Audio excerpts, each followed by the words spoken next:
Story time, story time. Oh, oh, oh, it's story time. Story time, story time. Let's read a book! Hello and welcome to Storytime. Today we're going to take it back to Christmas and find out how Murray saved Christmas. 'Twas the night before Christmas, and at the North Pole, Santa was rockin' and ready to roll. His seatbelt was buckled, his reindeer were fed, and 5 billion toys were stuffed into his sled. There were dolls that said mama, and dolls that said goo, dolls that made music, and dolls that made poo. There were dolls that grew tall at the push of a button, and a doll, best of all, that didn't do nothing.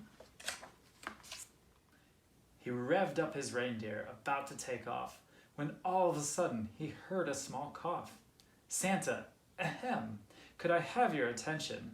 It was Edison Elf with his latest invention. Now Edison thought of himself as a tinkerer, but as a tinkerer he was sort of a stinkerer. My Jack-in-the-Box belongs on your list. It's a Jack-in-the-Box with a fabulous twist. So Santa Claus tried it, and oh, what a trick. A boxing glove popped out and knocked out Saint Nick. He wobbled, he bobbled, his face turned bright red. A lump like sugar plum arose from his head. Santa, cried Eddie, but Santa said, glibble. I'm perfectly schnibble, then started to dribble. Ed dressed him in his jammies and put him to bed, and worried just who would bring presents instead. Then a card fluttered down out of Santa's right mitten, and on it, in round gold letters, was written, for special delivery, call Murray Kleiner, owner of Murray K's Holiday Diner. Now Santa and all of the holiday bunch would come into Murray's for breakfast or lunch. You might see George Washington eatin' and drinkin' on President's Day with Abraham Lincoln. Cupid loved bagels, the groundhog the chili. The Thanksgiving turkey would stuff himself silly. And how, you might wonder, did Santa get fat? Just thank Murray's chocolate chip cheesecake for that. But lunchtime was past. It was late Christmas Eve. Murray had closed and was ready to leave. When Ed packed the sleigh and he hollered to Murray, I need a delivery and I'm in a big hurry. Murray said, I can make you whatever you wish, a nice piece of fish or a spinach knish. But who are you, Shorty, and where is Saint Nick? Edison sobbed, I made Santa Claus sick. And now I need you to deliver some toys to 200 countries to good girls and boys. Just put on this red suit and get in the sleigh. What are you, cuckoo? Cried Murray. No way. Give me one reason to schlep through the snow, bringing billions of presents to kids I don't know. Will anyone pay me? Will anyone tip? What if I slip and fracture my hip? Look out the window, it's cold and it's shivery. Why in the world should I make this delivery? Because it's Christmas, said Ed.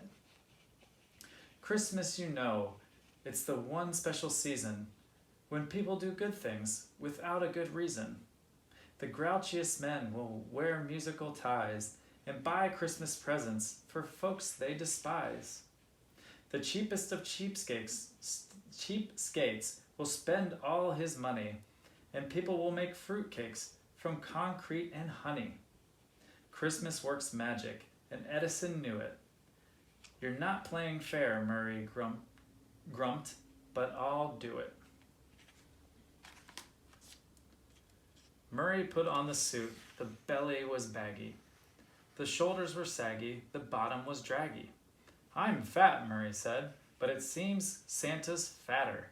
The caboose is quite loose, but I guess it won't matter. Then they hopped in the sleigh, which sped off like a comet. causing Murray to holler, "Slow down or I'll vomit."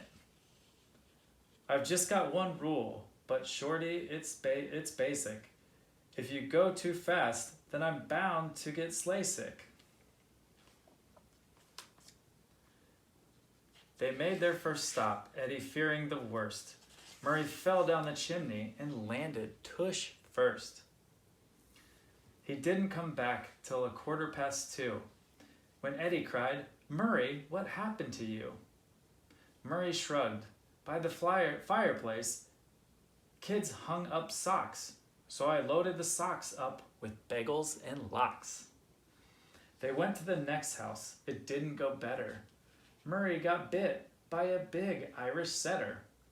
He stepped on a turtle at house number 3. At house number 4, he knocked over the tree.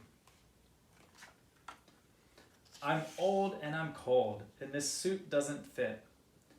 If the next stop goes badly, said Murray, I quit. The elf couldn't blame him. Poor Murray had tried. You're going to do great, little Edison lied.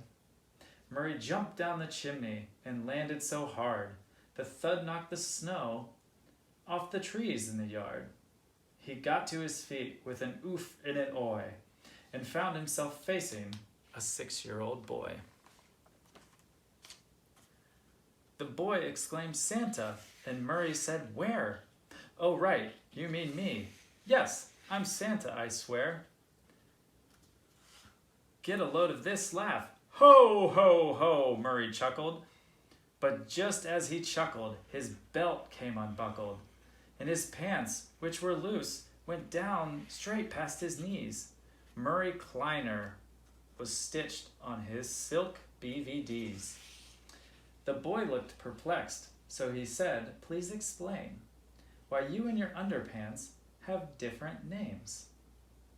Betrayed by his boxers, let down by his pants, Murray knew a good story would be his best chance. So he said, Murray Kleiner's a famous designer. Calvin Klein's may be fine, but Kleiner is finer. Are you sure you're Santa? You don't have a beard. Your suit is all baggy. You smell kind of weird. I shaved off the beard. Mrs. Claus said it tickles.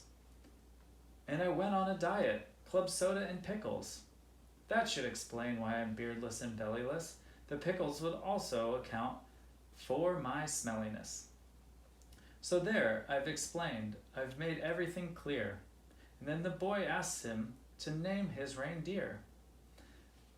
Murray hummed and he hawed. He did not know this stuff. So he huffed and he puffed and proceeded to bluff. There's Dumbo and Jumbo and Mason and Dixon, Cosmo and Kramer and Richard M. Nixon.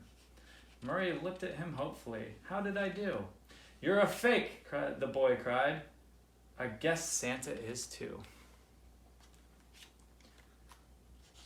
Murray said, there's a Santa and I've got the proof. They went out on the lawn and looked up at the roof. There's Santa's sleigh sitting there in the snow. There's the toys and the reindeers whose names I don't know. Oh, Santa is real, kid. It's wrestling that's fake. And that's when the boy knew he'd made a mistake. This wasn't just a smelly guy in a suit, but an honest-to-goodness Saint Nick substitute. And when the boy smiled, Murray felt a strange tingle. He knew for one night that he could be Kris Kringle.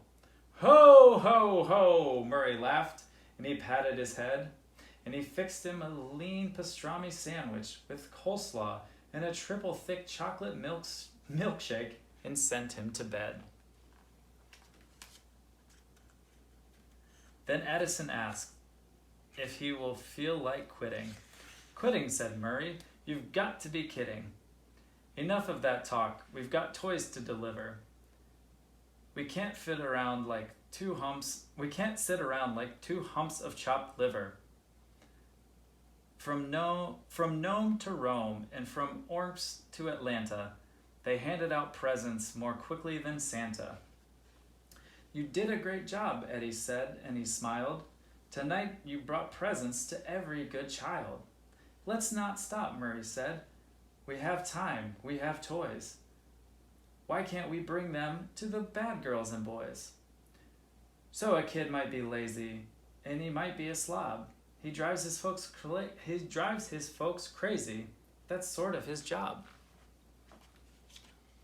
Ed heard what he said, and he couldn't resist. They brought toys to the naughty, a very long list. A toboggan for Ogden, who played sick from school, and drove his dad's Pontiac into the pool. For Brooke, a good book, since she broke the TV, the VCR, PC, and every CD. And a jet plane for Dwayne, a mischievous fellow, who filled the girls' toilet with blueberry jello. Murray brought presents to all not-so-good kids, the rude and the crude and the mischievous kids. And people said Christmas was never so pleasant as that year when all of the world's got a present.